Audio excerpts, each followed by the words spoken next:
Good morning, bonjour et bienvenue. Bonjour. I'm Dr. Brian Stevenson, and I'm the proud president and vice chancellor of Lakehead University, and a proud resident in this community in Thunder Bay and citizen of Northwestern Ontario as well. I would like to first of all welcome Canada's Minister of Citizenship and Immigration, the Honourable Chris Alexander. It's a pleasure to have you join us this morning. I would also like to acknowledge the original custodians of this land and pay my respects, past, present, and future, to the elders, for they hold the memories, the traditions, the culture, and the hopes of Aboriginal peoples. Je suis très fier de vous accueillir à notre bel campus à Thunder Bay, qui, en cas que vous ne savez pas, profite de temps typiques que nous connaissons toute l'année ici dans le nord-ouest de l'Ontario. For those of you who don't understand, I said this is the weather we have all year round if you're coming from out of town. So, and you all know that's true. It is wonderful weather and enjoy for as long as we have it. I'm very proud to welcome you to our beautiful Thunder Bay campus, which, in case if you were not aware, is enjoying this first week of classes with a bustling number of students from all over Northwestern Ontario, from the GTA and from across the world. Our students are growing from those areas, and we're very proud to have this our first week of classes. I would also like to acknowledge that this gathering is being held on the traditional lands of the Anishinaabe people and of the of the Fort William First Nations and the 1850 Robinson Superior Treaty area. And the language of the Anishinaabe, Ani Buju Wachiye, Kiniwiyak, Miigwech Kalisha Yung Nongon Galishiyak, Ndamino Windan Jitsit Miwan, Anishinaabe Aki, Fort William First Nations, and 1850 Robinson Superior Treaty area. Now, I have the privilege and honor of introducing a very special guest, a dear friend to all of us here in Thunder Bay, and a leader in Northwestern Ontario, who is not only not a stranger to this community, but he comes frequently and supports us. Certainly, I find that his support here is tremendous. Greg Rickford has been representing the people in his home riding of Kenora since October of 2008, when he first was elected to the House of Commons. Prior to his appointment to Cabinet in July 2013 as Minister of State for Science and Technology in FedNor and the Minister responsible for the Ring of Fire, Greg held the position of Parliamentary Secretary to the Minister of State for Official Languages, Minister of Aboriginal Affairs and Northern Development Canada, and the Canadian Northern Economic Development Agency, and FedNor. In March 2014, Greg was appointed Minister of Natural Resources and continued in his responsibility for FedNor and for the Ring of Fire. In addition to his political experience, Greg Rickford has worked as a nurse, a healthcare consultant, and a lawyer. He has degrees in civil and common law from McGill University and an MBA from Laval University in the city of Quebec, where he learned to speak French. Ladies and gentlemen, without any further ado, please join me in welcoming the Honourable Greg Rickford.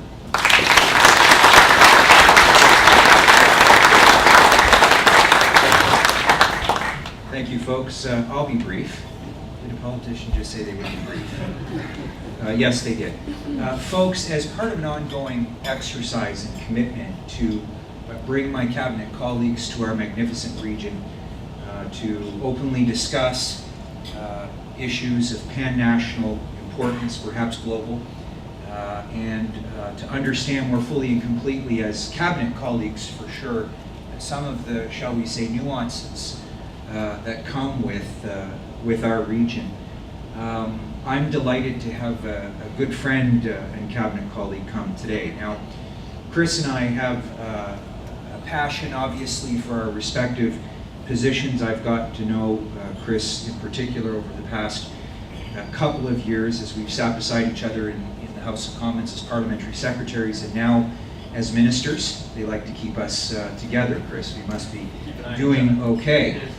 We share, obviously, some background with respect to our passion and our pride for one of Canada's other great universities, McGill University. And in addition to that, I think Chris can certainly match anybody's abilities and ambition. This is a guy who has been with Canada's Foreign Service. It's worth pointing out that he was the ambassador to Afghanistan and for 2 years, and then 4 years as the deputy head of the United Nations mission, the biggest mission going on in the world at that time. Now, this all took place shortly before his 30th birthday, so figure that one out. It might be within a year or two. But in any event, I think that in presenting Chris to you, I can safely say that Chris is a hardworking guy who understands the context in which his current portfolio, in which he was shuffled in July of 2013, when I came into cabinet, where and what citizenship and immigration for Canada means to the world and what it means for our country, and in particular today treating us to some perspective for the benefit of you folks here today. So, ladies and gentlemen, it's a distinct honor, and I'm very grateful for your accepting the invitation to come to our beautiful region. Chris, ladies and gentlemen, the Minister of Citizen Immigration Canada, Chris Alexander.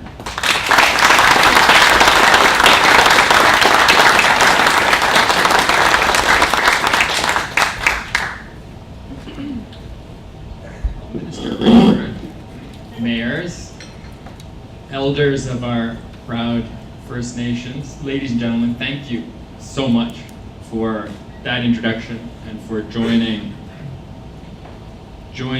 together today for a discussion that I don't think has ever been more relevant at any time in Canada's history, despite our long history of immigration. I'm here to tell you about how we're reforming the immigration sector, and this has been the most ambitious transformation of that sector in more than a generation. And how we're doing that to make sure that we continue driving the Canadian economy forward. But I am really proud to be able to give this speech in Thunder Bay, in Lakehead University, with my friend Greg Rickford. Ladies and gentlemen, Greg Rickford is a force to be reckoned with in Ottawa. And because discussion of energy issues and natural resources in the G7 have a special urgency these days, he's a force to be reckoned with around the world on behalf of all of us as Canadians who take our past and our future very seriously in that vital sector. So it's great to be in your neck of the woods, in Northern Ontario. It's great to be at Lakehead, and thank you for opening your doors, Brian.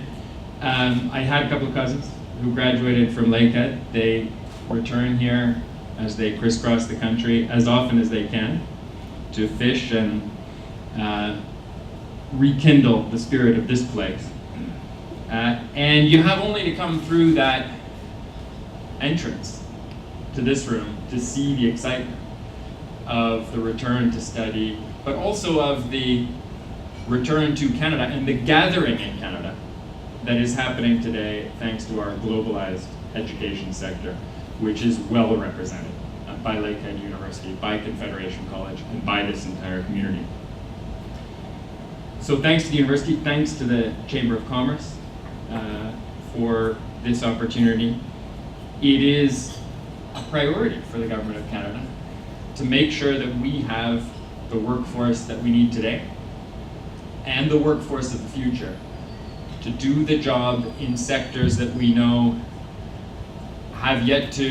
certainly have yet to reach their full potential, but some of them have really yet to even be born in some parts of the country in some parts of northwestern Ontario.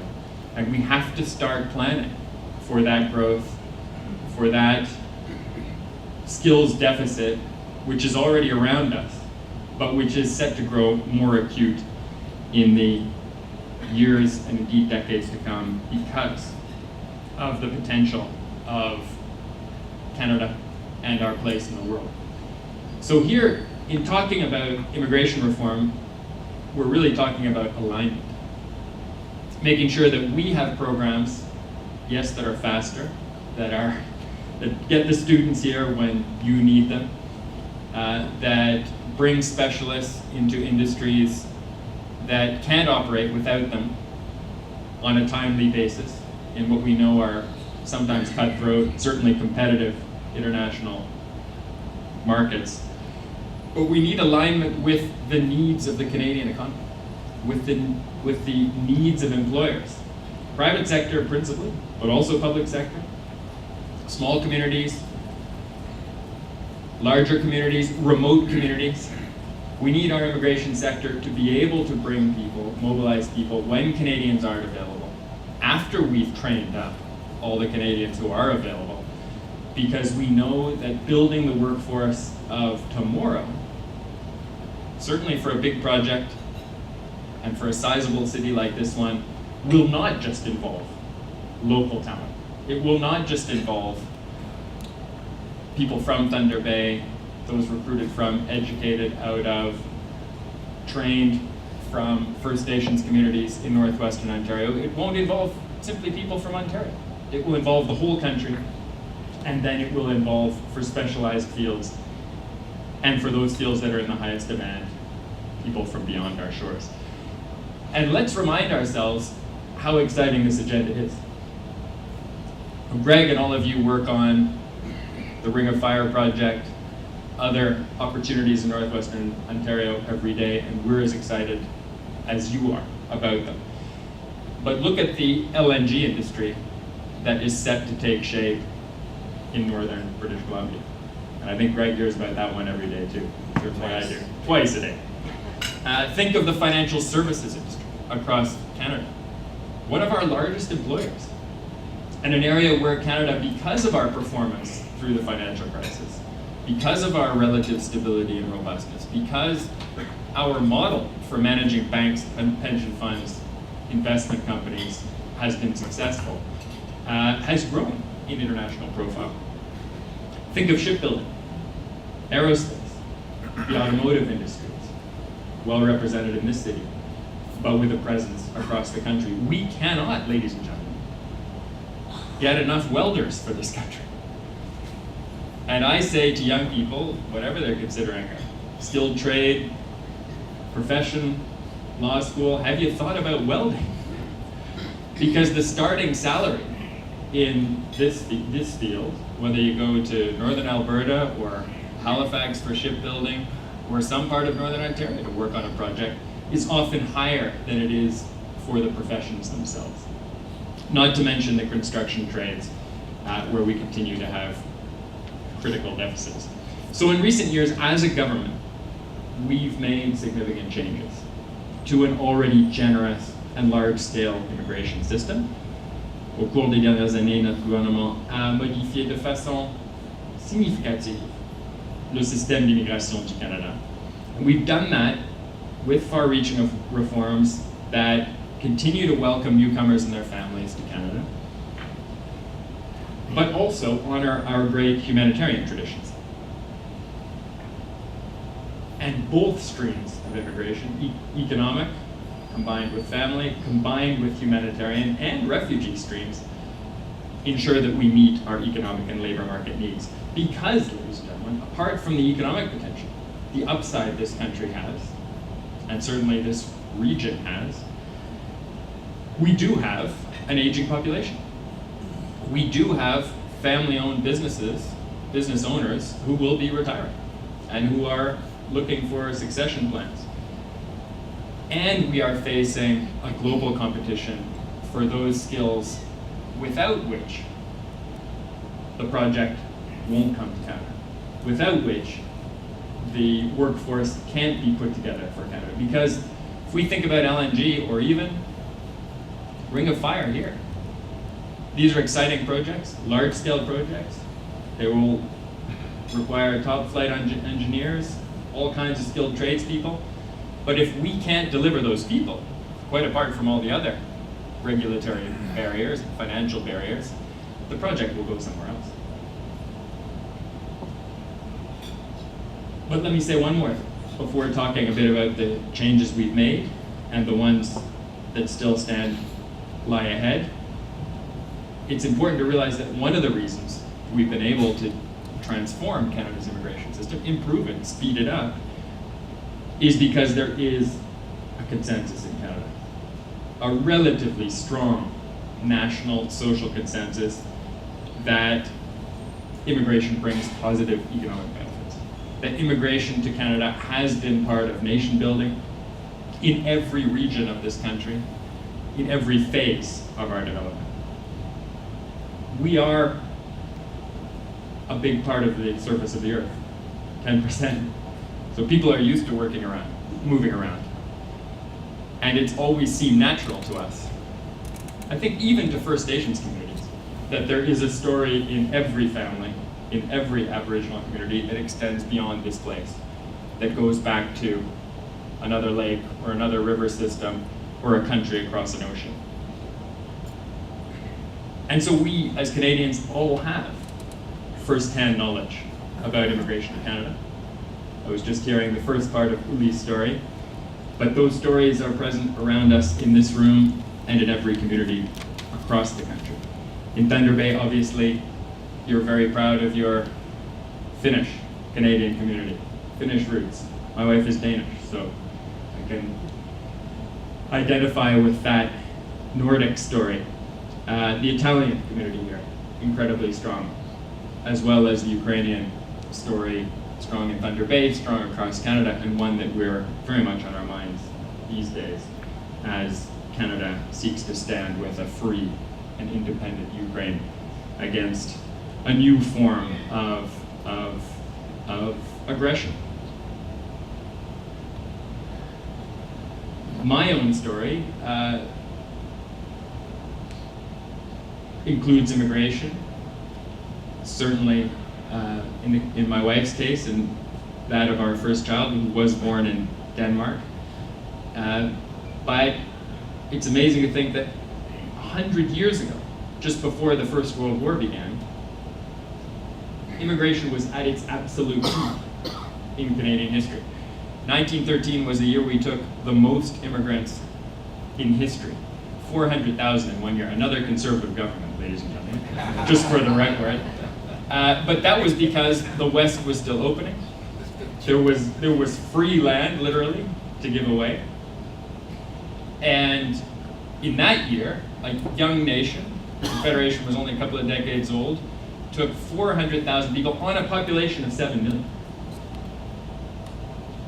And I'm thinking of one of my ancestors who was living in this place at that time, beginning of the First World War.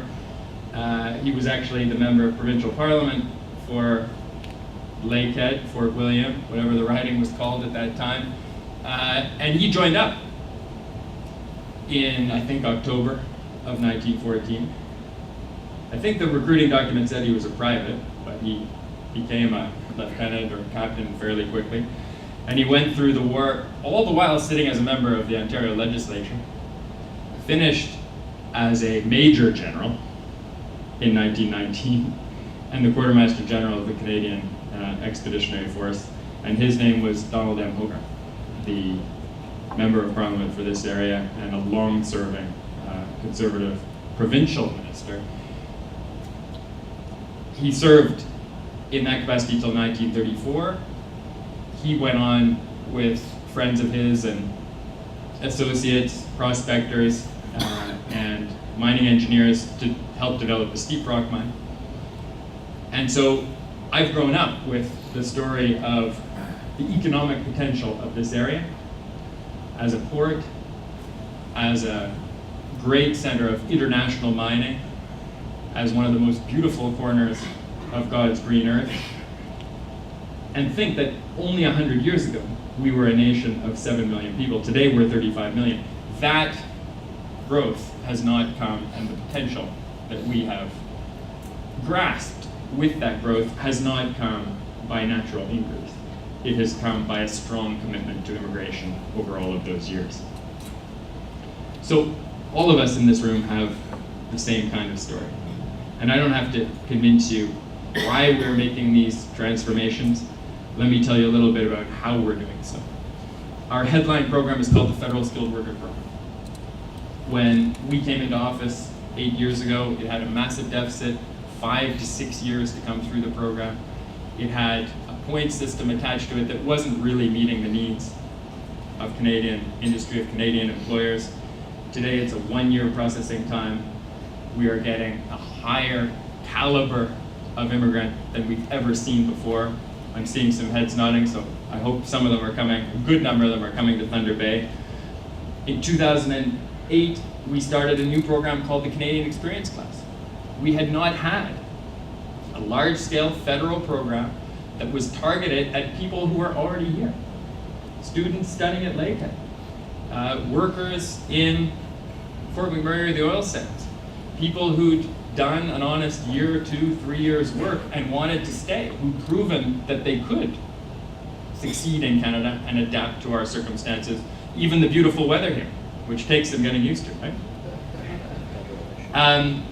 Canadian Experience Class started in 2008. This year we had a goal of 15,000 in the program. Let me just tell you, without making news today, we're gonna go well over that goal because of the quality of people who are already here.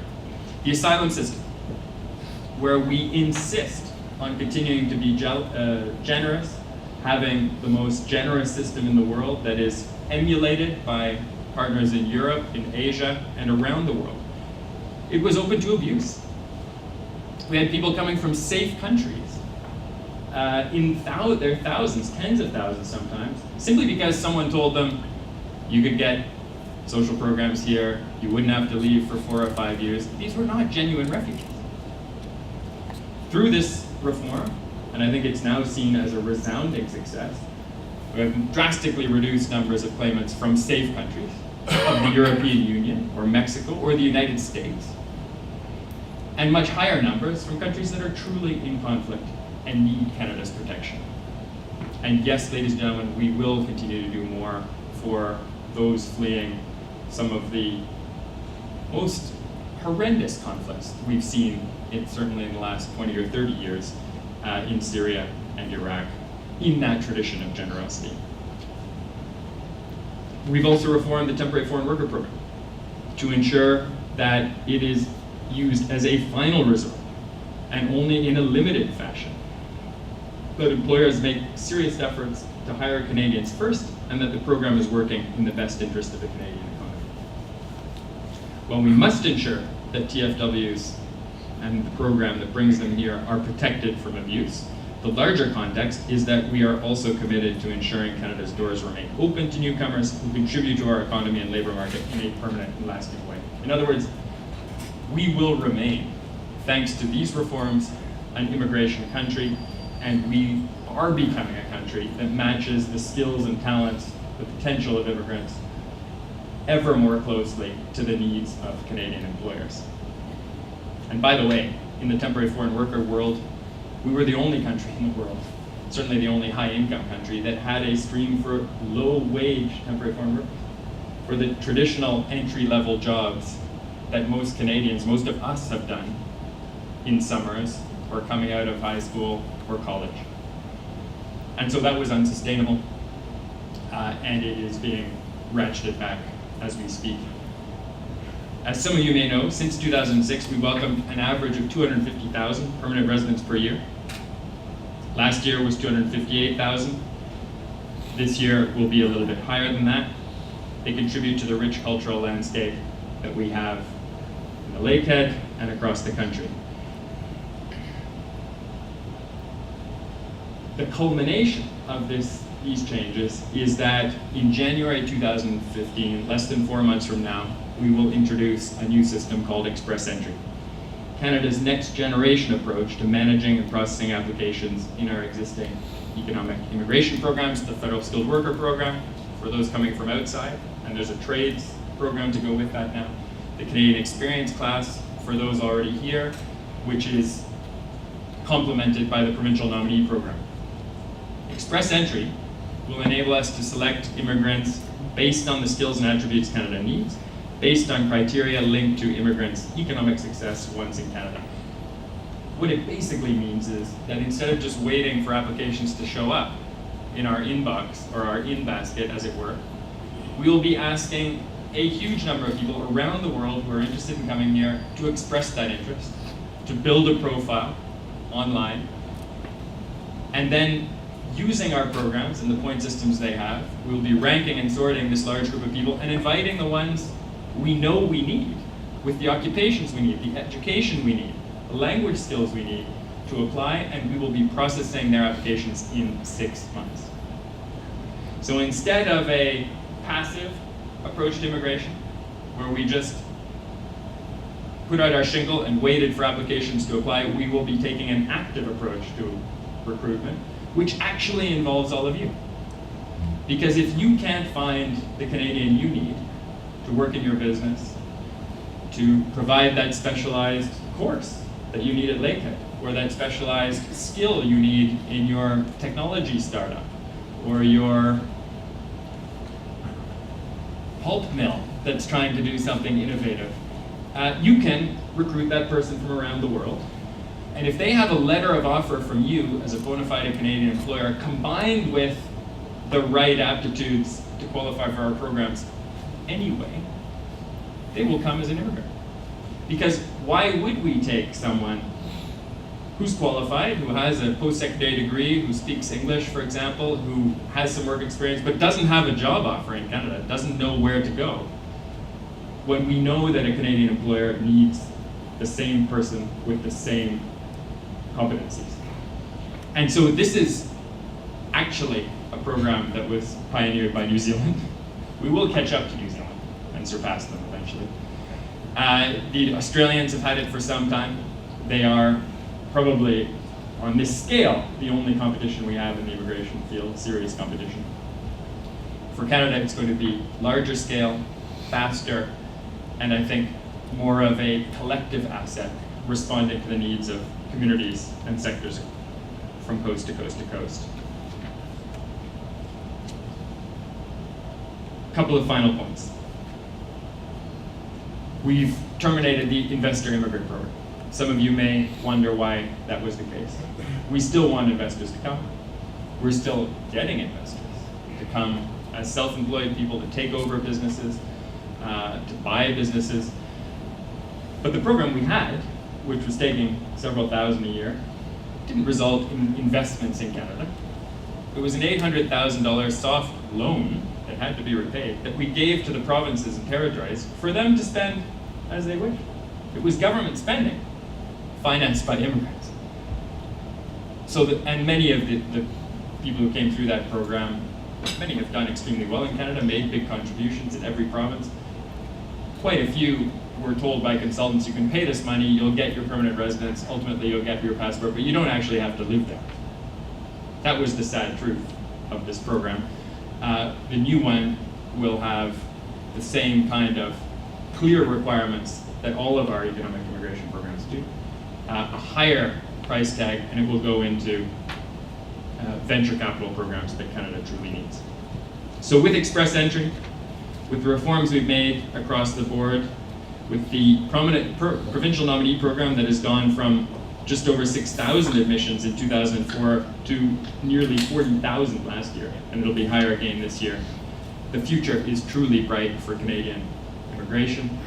We have the economic fundamentals to justify it. We have the political context to support it. And let's not forget how rare that is in today's world. In the United States, in North America, where the US hasn't been able to reform their immigration programs, Europe and Asia, where there's always a party, a political party, willing to say, no, there shouldn't be immigration. We are mercifully spared those kinds of difficulties We're proud of the transformation we've brought forward, and I'm delighted to be with you here in Thunder Bay to celebrate it, but also to hear from you what we should do next for the success of your industries, for the success of your communities, for the success of Lakehead and Confederation, and I'm open to your questions. Thank you very much.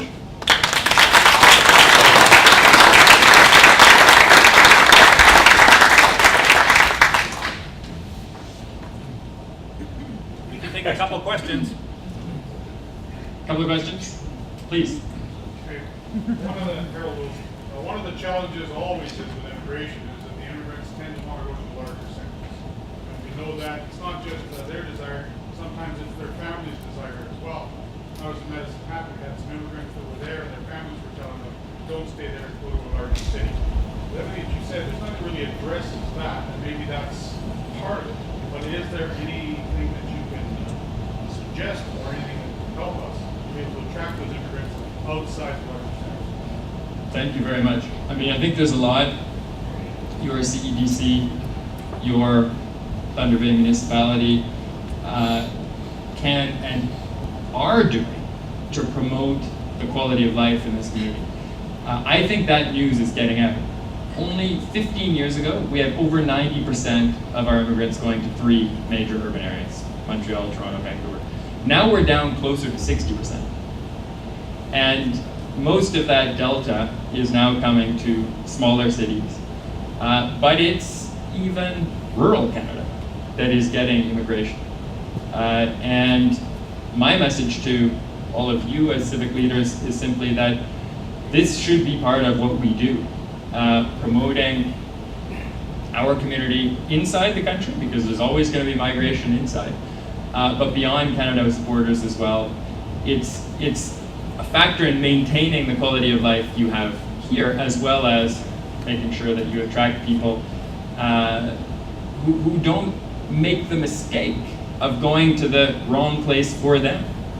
Because they should go to a place where they're going to like their lives, their new lives, but also to a place that will have those jobs. And when we look across the country, Greg, my cabinet colleagues and I, whether it's Baffinland or the Plan Nord in Quebec, or the Ring of Fire, or the oil sands, or the industrial belt in southern Manitoba, across from the Bakken field, or the LNG industry in British Columbia, the largest number of new jobs where we don't need to just replace someone, but actually we're creating new workforces, are not going to be in the traditional places.